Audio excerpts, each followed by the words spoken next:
Coming up on Mountaineer Playbook, I'm James Daly, and I'll tell you about how a class action lawsuit will fundamentally change the landscape of college athletics and put money in athletes' pockets right here at WVU. Coming up on Mountaineer Playbook, I'm Brian McClone, and I'll tell you about a player who left a rival school to come play for the Gold and Blue.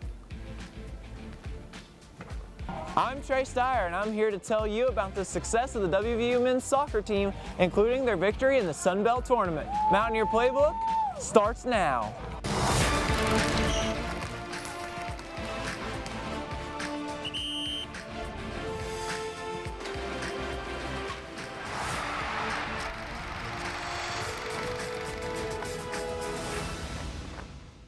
A groundbreaking court case takes a major step forward with the potential to redefine how college sports revenues are shared with student athletes. I'm Patrick Walsh. And I'm Jackie Gunther. The WVU women's cross-country team finished its season with its best performance in program history. These stories and more coming up on Mountaineer Playbook, an Emmy-nominated sports magazine show produced by sports and adventure media students right here at West Virginia University.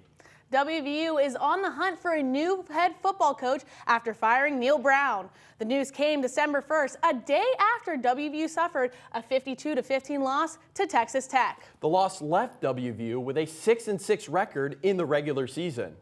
In a statement from the university, athletic director Ren Baker said while the athletic staff is focused on preparing the team for their upcoming bowl game, the university's search for its 36th head coach is already underway.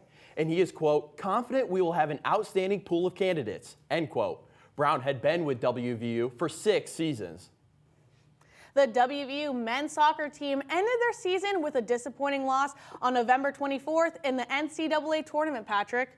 They were defeated 2-1 in the second round by 11 seed Virginia. But that loss came at the end of an exciting year for the team, Jackie. One that had athletes and coaches alike racking up significant honors. Reporter Trey Steyer joins us from Dick DeLess Soccer Stadium to tell us more about the team and their numerous achievements. Trey? Thanks, Jackie. Patrick, the WVU men's soccer team's path to the College Cup may be over this year, but head coach Dan Stratford says he and his crew have a lot to be proud of. After climbing to a dominant 13-1-7 regular season record, they set out to achieve one of the only goals they've yet to meet under Stratford's leadership, a Sun Belt Conference championship, and they hit quite a few more milestones on the journey to the title. Head coach Dan Stratford wasted little time transforming WVU into a soccer powerhouse. After 5 seasons at the helm, the team has qualified for the College Cup as well as earning their first #1 ranking in program history. It's a really, really special group. They deserved what they got in the regular season. They deserve what we got today. And we'll be working really hard to earn everything we possibly can in this NCAA tournament. The Mountaineers climbed to the top of the NCAA rankings in early September in the midst of an 11-game unbeaten streak. The team also brought home their first regular season and conference Sun Belt titles since joining the league in 2021. Stratford may be one key, but his recruits were also a catalyst to WVU's success. This season, 5 Mountaineers were named to the Sun Belt All-Conference team. On first team was Sergio Ors-Navarro, Max Broughton, and Ryan Baer. And on second team, Marcus Caldera and Mark Bonaire.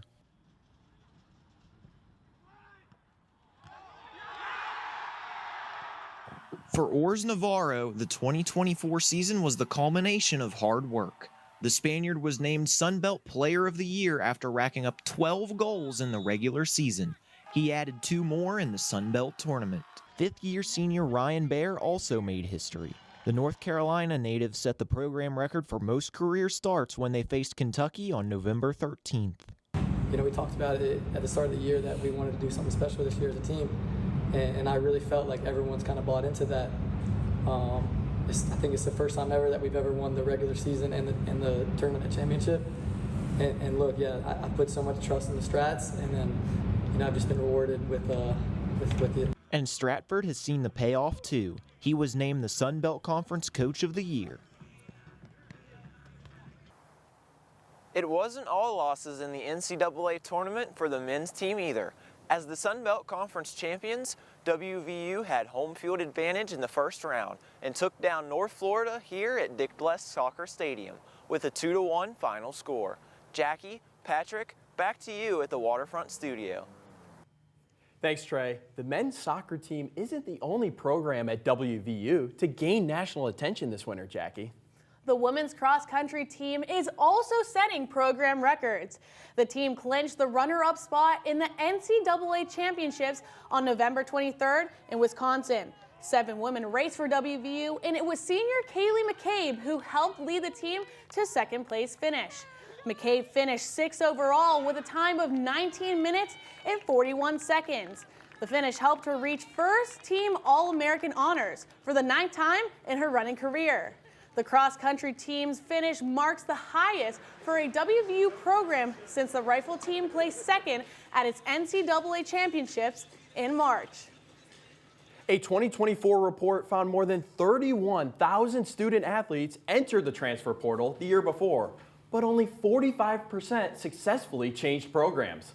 When it comes to WVU basketball, the team landed 10 new transfers as well as a new coach in 2024. But only one of those 10 players transferred within the Big 12 Conference and landed here in Morgantown. Our men's basketball reporter, Brian McQuillan, joins us live in the studio to tell us more about the defensive asset that decided to ditch the Cowboys and become a Mountaineer. Brian? Thanks, Patrick. Jackie, much like WVU, the Oklahoma State men's basketball team had a change in leadership following the 2023-2024 season. That's what Javon Smalls says led him to look for a new home. When he joined the Mountaineers in April, he was the top-rated transfer point guard in the country. In the first 4 games of the season, Small averaged just over 15 points per contest, but that's not the only level of his game that has garnered attention so far.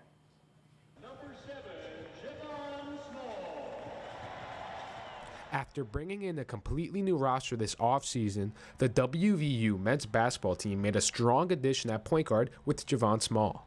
Javon, very dynamic scorer. He can score as a dribble driver. He can score as a pull-up shooter as well. He's also a good free throw shooter, which especially in the Big 12 can win and lose you a lot of ball games. He was a really good free throw shooter last year at Oklahoma State. Prior to committing to the Mountaineers, Small spent the last 3 seasons with East Carolina and Oklahoma State. He led the Cowboys in scoring last year with 15.1 points per game.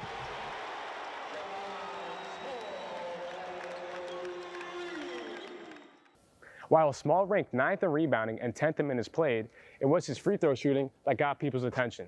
He ranked 4th among all Big 12 players last season.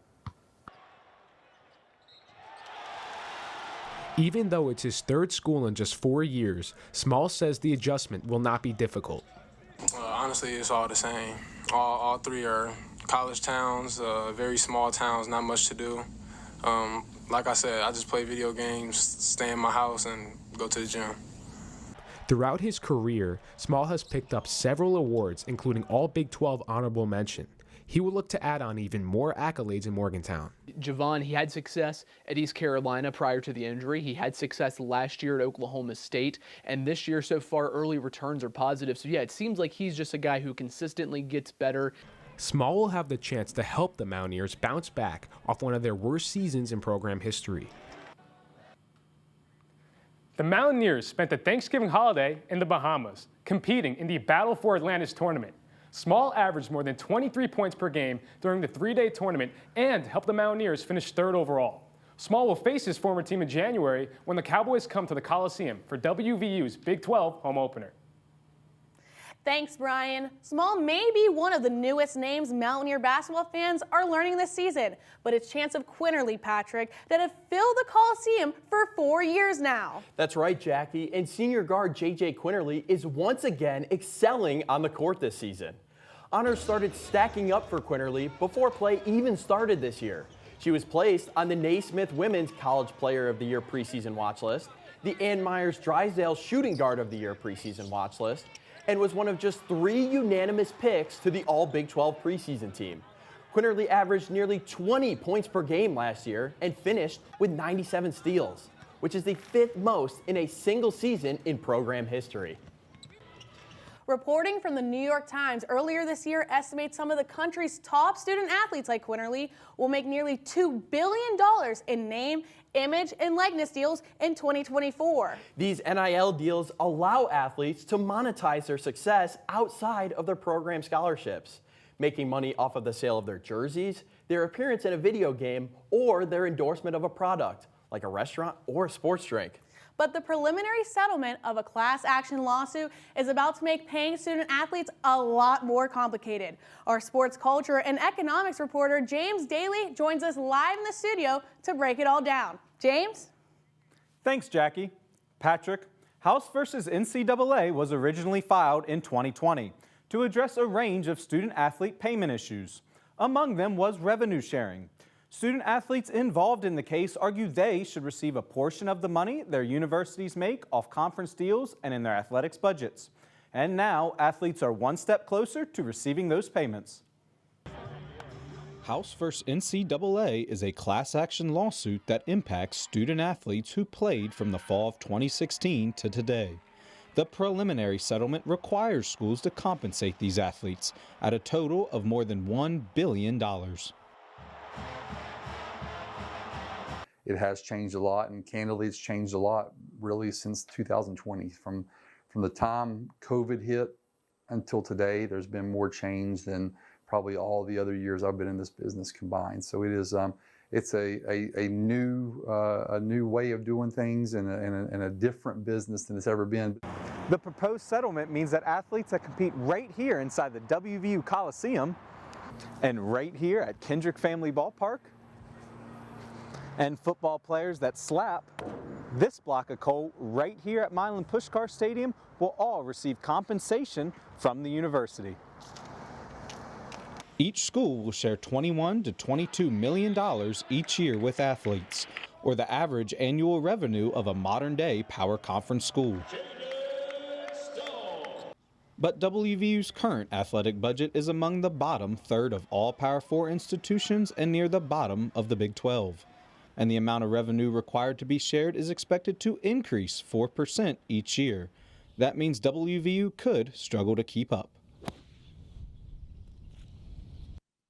WVU has absolutely every intention to be competitive in the Big 12, be competitive nationally, and how the steps that have to be taken to make that happen.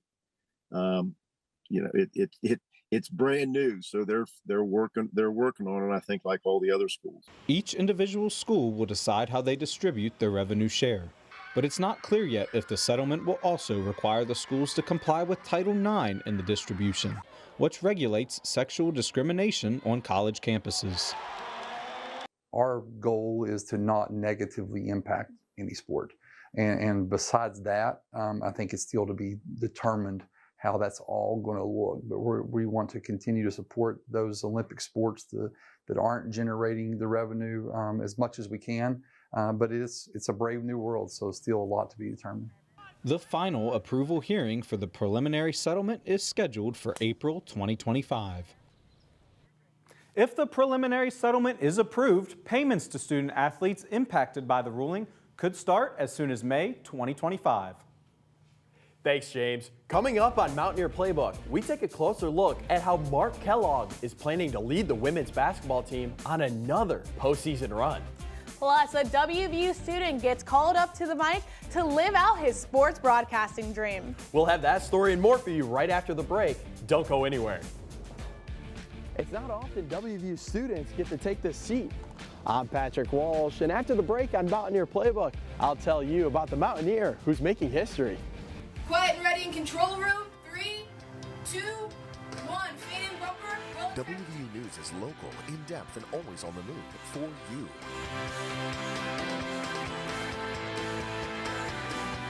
And it's always on YouTube, on the web, and on the Reed College of Media website.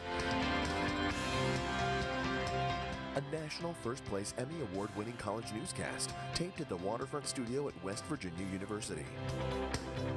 Stay in the know, stay connected, watch WVU News. It has been said the sun might not always shine on West Virginia, but the people always do. And to truly appreciate our beauty, you have to look deeper at our passion, our purpose, at the fabric of who we are.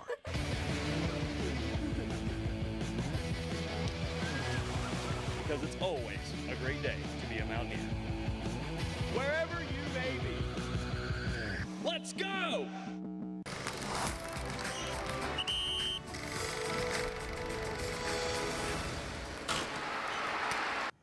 Welcome back to Mountaineer Playbook. WVU women's basketball head coach Mark Kellogg has the 6th most wins of any coach currently leading a team in college basketball today. The Mountaineers went 8-0 in the month of November, an impressive start to the season. Key players say it's Kellogg's coaching style that helps keep them motivated on the court. Terrell Thompson joins us live in the studio with his segment, Coach's Corner, to tell us more about Kellogg and his goals for his 2nd season at the helm of the women's team. Terrell? Thanks, Jackie. Patrick. Mark Kellogg has a 19-1 non-conference record in his 2 seasons with the Mountaineers and saw a 6-game win streak at home to start the year. His team is ranked number 15 in the country right now, and Kellogg says while it's difficult to get a team to that level, it's even harder to stay there. So instead, as a coach, he's focused on building a program on and off the court that's known for a standard of excellence.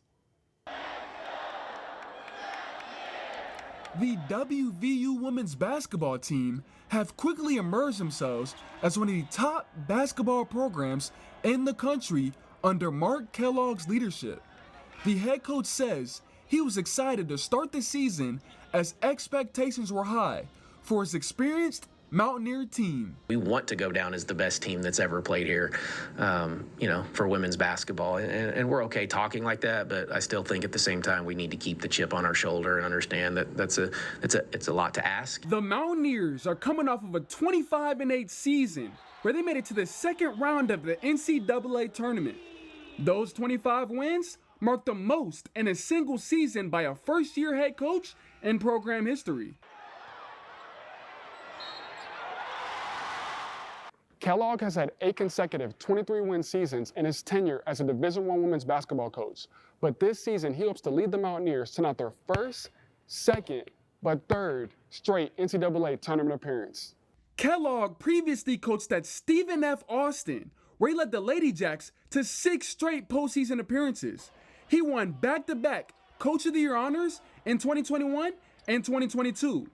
The Mountaineers entered the season ranked number 5 in the preseason Big 12 poll. Under Kellogg's leadership, players are confident that this team can have another special season. We have so much confidence in each other that is what motivates us to go out and give 110% on every single play. When it comes to the national stage, the Mountaineers were ranked 15th in the AP poll to start the 2024-2025 season. The team will start Big 12 conference play on the road on December 21st against Colorado, who is back in the conference after a 13-year hiatus, and marks the first ever meeting between the 2 women's basketball programs. Thanks, Terrell. Basketball isn't the only sport to call the Coliseum home during the winter months. It's also the place the nationally ranked WVU wrestling team rolls out its mats for competition through the end of March. And for one WVU Sports and Adventure Media student, the start of the new season means a new opportunity behind the mic. It is something that is seemingly unheard of at WVU. A student getting paid to be a color analyst at a D1 sporting event. Jarrett Wilson made history, becoming the first student analyst to commentate at a WVU wrestling match in early November for ESPN+, the network's streaming service. I love the opportunity and I love what is being done here at ESPN+, and I'm so unbelievably thankful that they allowed me to do this. Wilson started wrestling competitively himself in 4th grade. Both of his brothers are coaches at his alma mater in Carlisle, Pennsylvania. Wilson came to WVU and started working as a camera operator with ESPN+ as a freshman. It's Wilson's experience behind the camera with ESPN+ that led him to the opportunity to be on screen. The university says he is the first WVU student to be a color commentator at an official WVU athletic event. Two-time Emmy Award winner Scott Bartlett came to Morgantown in 1990 to work as a TV producer, after working for every MLB team. Now, he's the director of broadcasting for WVU and put Wilson in the spotlight. You know, as a freshman, he said he would love to be an announcer and he'd love for it to be wrestling. He never brought it up again. Since then, he has worked his butt off in any capacity. Bartlett says this is different from an internship. The stakes are higher. Wilson is paid the same as his two partners on camera and is proud of the work he put in to get to this moment. I'm working basketball, I'm working wrestling over breaks, you know. I stayed back this summer and worked black bears. Bartlett says he only has one analyst for wrestling. If they are unable to attend a match, Wilson will be the first call out of the bullpen and continue to make history. Wilson is, of course, calling wrestling, Jackie, and WVU's squad is one to watch. It's ranked number 19 in the coaches' preseason poll. It also has some key athletes to look out for. Ty Waters, the defending Big 12 Conference champ, and Peyton Hall both capped the 2023-24 season with All-American honors. Wilson says the talent level of WVU wrestling makes it even more exciting to be a part of the broadcast. After the break on Mountaineer Playbook, we take a trip to the WVU Rec Center, where community and adventure are coming together. And we show you how the pride of West Virginia prepared for its trip down the streets of New York City in this year's Macy's Thanksgiving Day Parade. Those stories and more coming up. Stay with us. I'm Jackie Gunther, and coming up on Mountaineer Playbook, I'll tell you about how the marching band prepared for their performance at the Macy's Thanksgiving Day Parade this year. After the break, I'm Andrew Freed, and I'll tell you all about the Boulder Bash event here at the Rec Center. It has been said the sun might not always shine on West Virginia, but the people always do. And to truly appreciate our beauty, you have to look deeper at our passion, our purpose, at the fabric of who we are.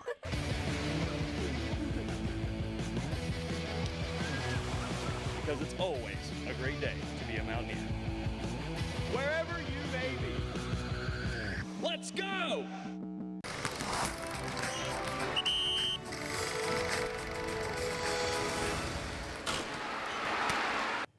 WVU's Rec Center is the only facility in Morgantown with a 50-foot indoor rock climbing wall available for members of the community to use.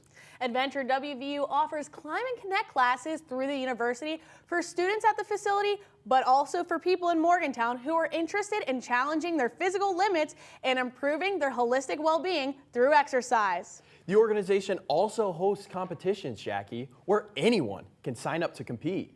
Adventure reporter Andrew Freed joins us from Studio B at the Media Innovation Center with his segment, Finding Adventure, to tell us more about their latest competition. Andrew? Thanks, Patrick. Jackie, the annual Adventure WV Boulder Bash climbing competition may pit climbers against each other to see who can climb a given route the fastest. But organizers say it's also a chance to build community around a sport that's hit some snags in Morgantown lately. While I've never been climbing before, participants at the event showed me what camaraderie in the sport is all about. The Boulder Bash is a competition for climbers of any level. Participants have 3 hours to complete as many routes as they can in the fewest attempts possible. While this may be an intense competition, organizers say community involvement is what the event's all about. Probably the key goal with this and most of the comps is just kind of community building and morale. The local climbing gym Gritstone closed a few years ago, and so we're kind of the only wall now in the area. And so we just kind of want to keep the climbing community alive through events like this. Each route is worth 10 points, and climbers can only use the corresponding color holds to move through the climb, and they must put both hands on the final hold for 2 controlled seconds. These climbers are dealing with some seriously tough walls. You can see the grit and focus on their faces. One slip, and it's back to the mats. But for them, it's all part of the thrill.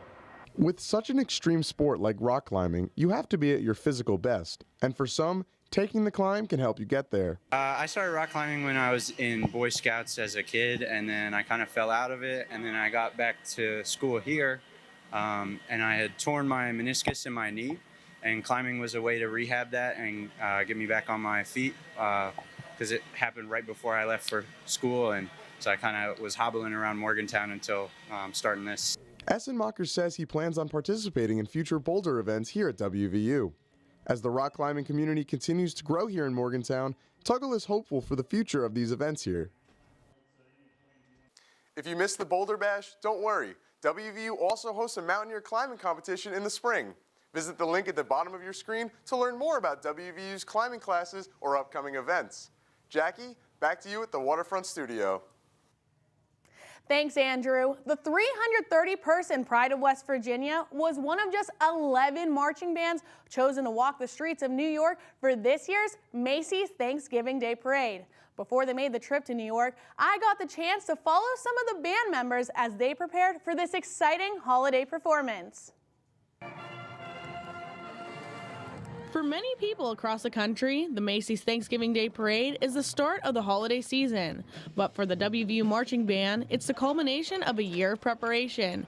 Anna Goldisen, a West Virginia native, started preparing for the trip to New York months ago and says she's excited to represent her state on a national stage. I'm a West Virginia native, and I love being able to visit different West Virginians, going to different things throughout the community, you know, game days. I just love being an ambassador for the state and showing that West Virginians can do amazing things and that, you know, we should take pride in our state and we should take pride in who we are. The history of the band dates all the way back to 1901 and started off as an all-boys ROTC band with only 8 members.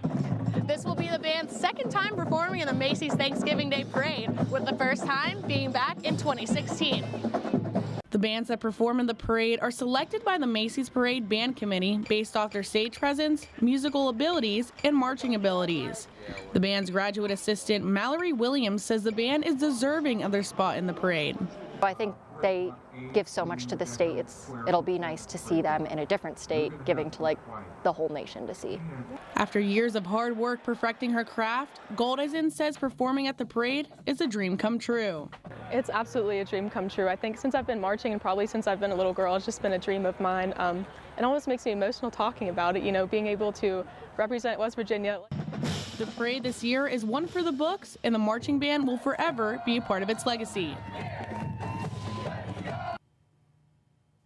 Well, that's going to do it for this week's edition of Mountaineer Playbook, an Emmy-nominated sports magazine show where we dive into inspiring stories of coaches, players, and passionate fans who make the sports world truly remarkable. I'm Patrick Walsh. And I'm Jackie Gunther. Be sure to like and follow us on Facebook at Mountaineer Playbook. You can also stream our shows on HD Media's websites and watch our broadcasts on Sunday evenings at 6:30 on West Virginia Public Broadcasting. Thank you for watching, and don't miss the chance to celebrate the heart and soul of the game with us next time on Mountaineer Playbook.